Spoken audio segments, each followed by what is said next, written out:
मन्त्रीज्यू, मान्य गृहमन्त्री र भूमि व्यवस्था सहकारी मन्त्रीज्यू र सबै मान्य सदस्यहरू, गृह सचिव र अन्य नेपाल सरकारका कर्मचारीहरू, पत्रकार मित्रहरू, यहाँसम्म आइपुग्दा मलाई लाग्छ यो विषयमा धेरै लामो समय लिएर छलफल गर्नुपर्ने आवश्यकता अब छैन भन्ने मलाई लागेको छ र अहिले भर्खरै सरकारको तर्फबाट गृहमन्त्रीजीले र भूमि व्यवस्था मन्त्रीजीले राखिसकेपछि पनि हाम्रो छलफललाई लामो लान पर्ने रहेन भन्ने मलाई लागेको छ। पहिलो कुरा अब के कुरा प्रश्न हो भने यो सीमा सम्बन्धी समस्या लामो समयदेखि नेपाल र भारतको बीचमा छलफल हुँदै आएको विषय हो भन्ने कुरा हामी सबैलाई राम्रोसँग जानकारी छ र पटक पटक भएको नेपाल सरकारको तर्फबाट प्रधानमन्त्रीहरूको भारत भ्रमणको विषयमा पनि यो छलफलमा आउने गरेको जोइन्ट स्टेटमेन्टहरूमा पनि यो विषय उल्लेख हुने गरेको एकाध पटक छाडेर हरेक पटक हुने गरेकै हो र पछिल्लो चरणसम्म आइपुग्दा स्थिति के हो त भने धेरै ठाउँमा सिमानाको समस्याको बारेमा समझदारी दुई देशको बीचमा भएको तर दुईटा मूलभूत ठाउँको समस्या अझै समाधान नभएको भनेर एउटा कालापानीको समस्या क्षेत्रको समस्या र दोस्रो सुस्ताको समस्या भनेर यो दुईटा चाहिँ समाधान भइ नसकेको सिमाना सम्बन्धी अलि जटिल समस्या भनेर नेपाल सरकारले पनि र भारत सरकारले पनि भन्दै आएको कुरा हो। यो समस्या छ है भन्ने कुरामा दुवै देशका सरकारहरूको सहमति भएको विषय हो। एउटा चिज छलफल के हुने गरेको थियो, म पूर्व प्रधानमन्त्रीको हैसियतले म दुई पटक राजकीय भ्रमणमा जाँदाखेरि पनि यी विषय उठेको र त्यसो गर्दा एउटा मत के हुने गरेको थियो भने जति सहमति भयो त्यसलाई सहमति भयो भनेर टुङ्ग्यौँ, दुई ठाउँको जो मुख्य रूपमा बाँकी छ त्यसलाई बाँकी भनौँ भन्ने एउटा मत र अर्को मत र हामीहरूले नेपालको तर्फबाट प्रस्तुत गरेको मत चाहिँ सबै टुङ्ग्याएर नै टुङ्गियो भनौँ, यो चाहिँ यति चाहिँ टुङ्ग्यो यति चाहिँ बाँकी छ भन्नुभन्दा चाहिँ जहाँ अलि बढी संवेदनशील छ, अलि बढी जटिल छ त्यसलाई पनि समाधान गरेर मात्रै सिमानाको समस्याको बारेमा अन्तिम रूपले टुङ्गियो भन्नु बढी उचित हुन्छ भन्ने छलफल चल्थ्यो र अन्ततः दुवैको यो छलफल जारी राख्ने भन्ने सहमति हुँदै आएको स्थिति हो। मैले भन्न चाहने दोस्रो कुरा त्यो छ। तेस्रो कुरा यो विषयमा समस्या समाधान गर्नको निम्ति नेपालको तर्फबाट र भारतको तर्फबाट जति अनुकूल राजनीतिक वातावरण हुन आवश्यक थियो विगतमा त्यति अनुकूल वातावरण नभएको अनुभूति हुने गर्थ्यो। यहाँ पनि एउटा स्थायी र स्थिर सरकार र सबै यस्ता विषयहरूमा राष्ट्रिय सहमतिको वातावरण बनि नसकेको, सरकार अलि बढी अस्थिर अलि बढी कमजोर रहँदा पनि यी विषयहरूलाई गम्भीर रूपले उठाउने र त्यसलाई त्यसको अन्तिमसम्म पुर्याउनेमा बल नपुगेको जस्तो र त्यही स्थिति भारतको पनि थियो। भारतमा पनि प्राय कयौं वर्षदेखि चाहिँ त्यहाँ संयुक्त सरकार हुने र त्यो सरकारले यी विषयहरूमा गम्भीर ढङ्गले निर्णयमा पुर्याउन अप्ठ्यारो हुने यो परिस्थितिको अनुभूति पनि हुने गर्थ्यो। तर आजको मितिमा अब स्थिति त्यस्तो रहेन। नेपालमा पनि चाहिँ हामीले संघीय लोकतान्त्रिक गणतन्त्रको संविधान बनाइसकेपछि 3 तहको लोकतान्त्रिक निर्वाचन मार्फत सरकार गठन गरिसकेपछि र केन्द्रमा चाहिँ अब एउटा बलियो सरकारको स्थिति र राजनीतिक स्थिरताको स्थिति भएको र त्यही स्थिति भारतमा पनि भएको, भारतमा पनि अहिले पछिल्लो निर्वाचनबाट एउटा बलियो सरकार भएको यो स्थिति यथार्थमा अनुकूल स्थिति हो। यो परिस्थितिमा सीमा सम्बन्धी हिजोदेखिका जे जति विवाद र समस्याहरू थिए समाधान गर्नको लागि आधिकारिक ढङ्गले जिम्मेवारपूर्ण तरिकाले अगाडि बढ्ने अनुकूल परिस्थिति छ। मैले यो तेस्रो कुरा पनि म ध्यानकर्षण होस् भन्ने चाहन्छु। चौथो कुरा, अहिले चाहिँ भारतको तर्फबाट जो नक्सा सार्वजनिक भयो त्यसले नकारात्मक रूपमा यो समस्या समाधान गर्न अनुकूलता नै थप्यो भनेर बुझ्नुपर्ने हुन्छ। यसले देशभित्र सर्वअस्त यहाँ आइ नै सक्यो होइन, सरकारको तर्फबाट मान्य मन्त्रीज्यूहरूले पनि राखि नै सक्नुभयो। अस्ति मात्रै सर्वपक्षीय र सर्वदलीय बैठक प्रधानमन्त्रीजीले बोलाउनु भयो। त्योभन्दा अगाडि नै सरकारको धारणा परराष्ट्र मन्त्रालयको तर्फबाट बाहिर पनि आयो।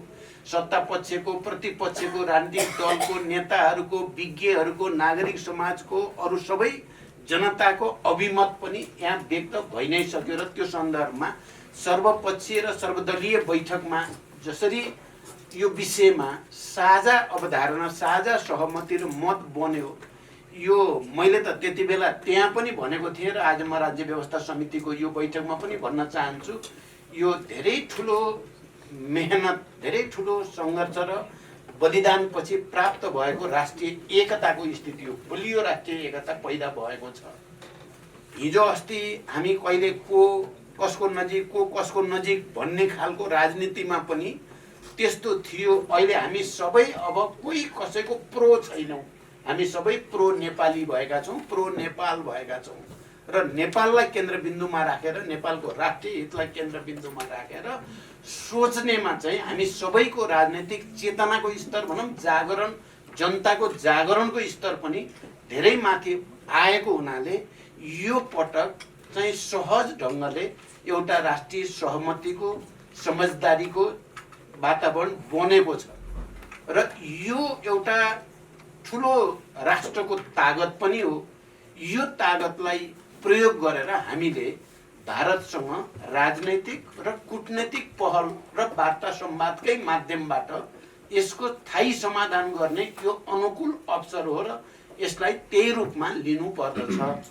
एउटा कुरा, सुगौली सन्धिको बेलामा त्यो सन्धिमा जे कुरा उल्लेख गरिएको छ, महाकाली नदीलाई सीमा नदीको बारेमा भनिएको छ प्रष्टसँग, र महाकाली नदीको मुहान कुन हो भन्ने कुरा पनि प्रष्टै छ। लिम्पियाधुरा जो, किनभने त्यहाँ यदि त्यस्तो नदीका विभिन्न शाखा प्रशाखा छन् भने अन्तर्राष्ट्रिय मान्यता के हो भने त्यसमध्येको मूल ठुलो चाहिँ कुन हो कुरा भन्नुभयो त त्यो कताबाट बगेको छ लगायतका केही टेक्निकल विषय छन् जसको आधारमा अहिले पनि लिम्पियाधुरा नै महाकाली नदीको, काली नदीको मुहान हो भन्ने कुरामा विवाद छैन।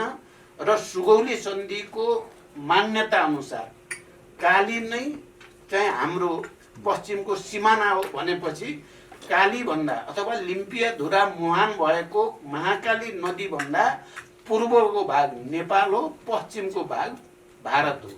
बडो प्रष्ट छ यो ऐतिहासिक तथ्यहरूले। अस्ति सर्वपक्षीय बैठकमा केही विज्ञहरू, हिजोका एडमिनिस्ट्रेटरहरूले पनि बडो सुन्दर ढङ्गले त्यहाँ तथ्याङ्कहरू राख्नुभयो र त्यो तथ्याङ्कहरू राख्दा त्यहाँ कर तिरेको, भूमि सम्बन्धी चाहिँ के तिरो तिरेका रसिदहरू, त्यो रसिद काट्न आफै गएका व्यक्तित्व पनि अहिलेसम्म हामीसँग जीवितै हुनुहुन्छ। उहाँहरूले पनि जे कुरा भन्नुभयो त्यो सबैले यसलाई प्रमाणित गर्दछ। त्यसकारण विषय त्यति धेरै जटिल होइन। हामीले हिजो यो विषयलाई जुन गम्भीरताको साथ, जुन राष्ट्रिय एकता र सङ्कल्पको साथ उठाउनु पर्ने थियो त्यो उठाउन नसकिएको मात्रै हो। तर विषय नै अस्पष्ट भएको स्थिति होइन। विषय आफैमा प्रष्ट छ। लिम्पियाधुरा महाकालीको मुहान हो, महाकाली नदी सीमा नदी हो। अहिले पछिल्लो मान्यता त भारत र नेपालको भएको सहमतिमा नै महाकाली सीमा हो, पानी आधा आधा हो भन्ने जुन मान्यता स्थापित भएको छ त्यो अनुसार पनि यहाँ कन्फ्युजन हुनुपर्ने कुरा केही पनि रहेको छैन। त्यसकारण अब सरकारले पनि र नेपालका सबै राजनीतिक दलहरूले र अब अहिले राज्य व्यवस्थामा जो छलफल भइराखेको छ, म सभापतिजीलाई र सबै साथीहरूलाई धन्यवाद पनि भन्न चाहन्छु। यो संवेदनशील विषयमा गम्भीरताको साथ यो विषयलाई लिएर यसमा एउटा अवधारणा, सरकारलाई सुझाव या आग्रह जे भने पनि हामी दिन गइराखेका छौँ। यो राम्रो कुरा हो। अब मेरो कुरा के मात्रै छ भने यो विषय राजनैतिक र कूटनैतिक पहलको माध्यमबाट चाहिँ हामीले समाधानको निम्ति तदारुकताको साथ पहल गर्नुपर्दछ। हामी हाम्रो विषयमा प्रष्ट हुनुपर्दछ। हाम्रो राष्ट्रियता, सार्वभौम सत्ता र भौगोलिक अखण्डताको विषयमा हामी हाम्रो 1 इन्च जमिन छोड्न नि सक्दैनौँ, हामीलाई अर्कोको 1 इन्च जमिन पनि चाहिएन। यही मान्यताको आधारमा नै हामी उभिने हो। यो उभिँदा कति हो र होइन भन्ने कुरा ऐतिहासिक तथ्यहरू, प्रमाणहरू, दस्तावेजहरूलाई सङ्कलन गरेर, यहाँ अब प्रोभोक गरेर पनि हुँदैन। यो विषय हुन्छ नि, उत्तेजना फैलाएर समस्याको समाधान हुने पनि होइन। आफ्ना आवाजहरू चाहिँ आफ्नो राष्ट्रिय हितको पक्षमा उठाउँदै लैजाने तथ्य, तथ्याङ्क, दस्तावेज, ऐतिहासिक प्रमाणहरू सङ्कलन गरेर, केन्द्रित गरेर भारत सरकारसँग गम्भीर वार्तालापद्वारा नै समाधान गर्नुपर्छ। यो कुरा पनि एकदम प्रष्ट हुन जरुरी छ। म यहाँ के पनि जानकारी गराउन आवश्यक ठान्छु भने लिपुलेखबारे जो चाहिँ चीन सरकार र भारत सरकारको बीचमा एउटा सहमति भएर लिपुलेखलाई व्यापारिक नाकाको रूपमा उहाँहरूले दुई देशको बीचमा सहमति गर्नुभयो। त्यसपछि थुप्रै प्रधानमन्त्रीहरू भारत पनि चीन पनि जाने काम भयो र म पनि भारतमा पनि गएको छु। त्यो सम्झौता भए उहाँहरूको भएपछि र चीनमा पनि, र दुवै देशमा यो कुरा उठाइएको छ। लिपुलेखको बारेमा जुन तरिकाले जस्तो सम्झौता भयो त्यो ऐतिहासिक तथ्य र यथार्थपरक छैन। भारत सरकारका नै त्यो कुरा पुर्याइएको छ र चीन सरकारमा पनि, र यो विषयलाई पुनर्विचार गरिनु पर्दछ र ऐतिहासिक तथ्य, तथ्याङ्क र यथार्थलाई आधार बनाएर सच्याइनु पर्छ भन्ने सम्मका कुराहरू नपुगेका चाहिँ छैनन्। अहिले अब भारत सरकारले जस्तो खालको प्रतिक्रिया आइराखेका छन्, पछिल्लो प्रवक्ताको चाहिँ स्टेटमेन्ट हेर्दा त्यहाँ कहीँ न कहीँ संवादको लागि ठाउँ छ भन्ने कुरा पनि त्यहाँ देखिन्छ।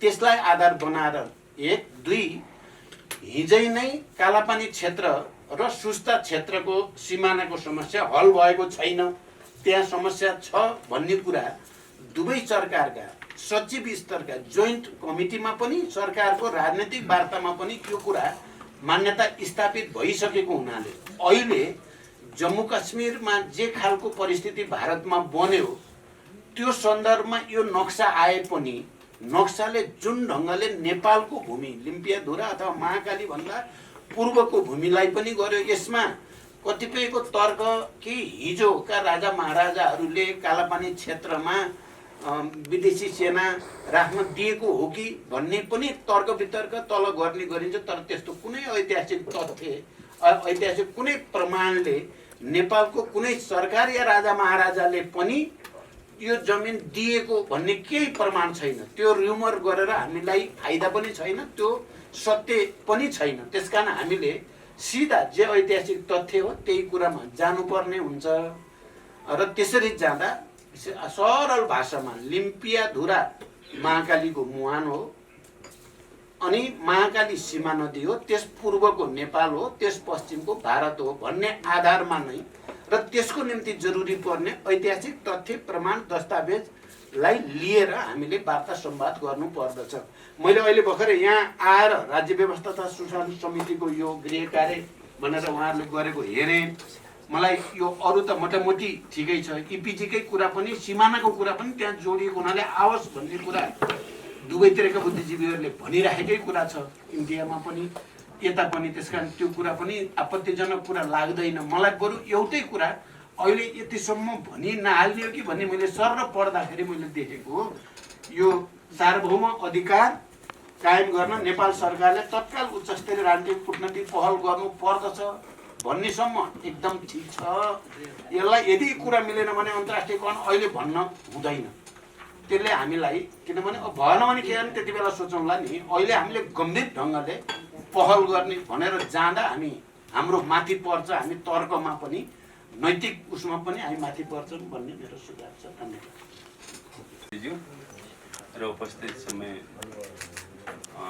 मित्रहरू, अब यहाँ प्रस्तुत विषयहरूमा सरकारको धारणा आइसकेको छ। भर्खरै माननीय भूमि व्यवस्था सहकारी तथा गरिबी निवारण मन्त्रीले पनि यहाँ राखिसक्नु भएको छ। र नेपालको सिमानासित सम्बन्धित विवादहरू यो लामो समयदेखि रहँदै आएको छ। यो जो अहिले आएको समस्या पनि यो नयाँ होइन, होइन यो 6 दशकभन्दा बढी समयदेखिको यो समस्या हो र अहिले फेरि यो समस्या अगाडि आएको छ र यो विषयमा अब नेपाल सरकारले आफ्नो धारणा निरन्तर रूपमा राख्दै आएको छ। यो नेपालको सिमाना यो लिम्पियाधुरा काली नदी महाकाली नदी नै त्यो हो भन्दै आएको छ र यस सन्दर्भमा यो समस्यालाई समाधान गर्नको निम्ति निरन्तर प्रयत्न पनि हुँदै आइरहेको छ र पछिल्लो समयमा दुवै देश बिचको सचिव लेभलमा एउटा जोइन्ट कमिटी पनि बनेको छ र त्यो माध्यमबाट चाहिँ यो समस्यालाई समाधान गर्ने भन्ने प्रयास भइरहेको छ। तर केही समयदेखि यता त्यो काम अगाडि नबढे हुनाले चाहिँ यो समस्या ज्यूका त्यों रहेको छ र यसलाई अरू माध्यमबाट पनि सरकारले यो समस्यालाई हल गर्नको निम्ति प्रयास गर्दै आएको छ र केही समय अगाडिदेखि यो इपिजी भन्ने समूह जो प्रबुद्ध समूहले चाहिँ यसलाई प्रयास गरिरहेको छ र त्यसको समाधान गर्ने कोसिस अहिले पनि जारी छ र अहिले भर्खरै यो विषयमा जो विषयहरू आएको छ यसमा सरकारले अस्ति भर्खरै एउटा सर्वदलीय एउटा सर्वपक्षीय एउटा बैठकबाट पनि यो समस्यालाई हल गर्नको निम्ति समाधान गर्नको निम्ति एउटा पहल कदमी लिने चाहिँ निर्णय गरेको छ र अहिले त्यो प्रक्रियाहरू अगाडि बढिरहेको छ।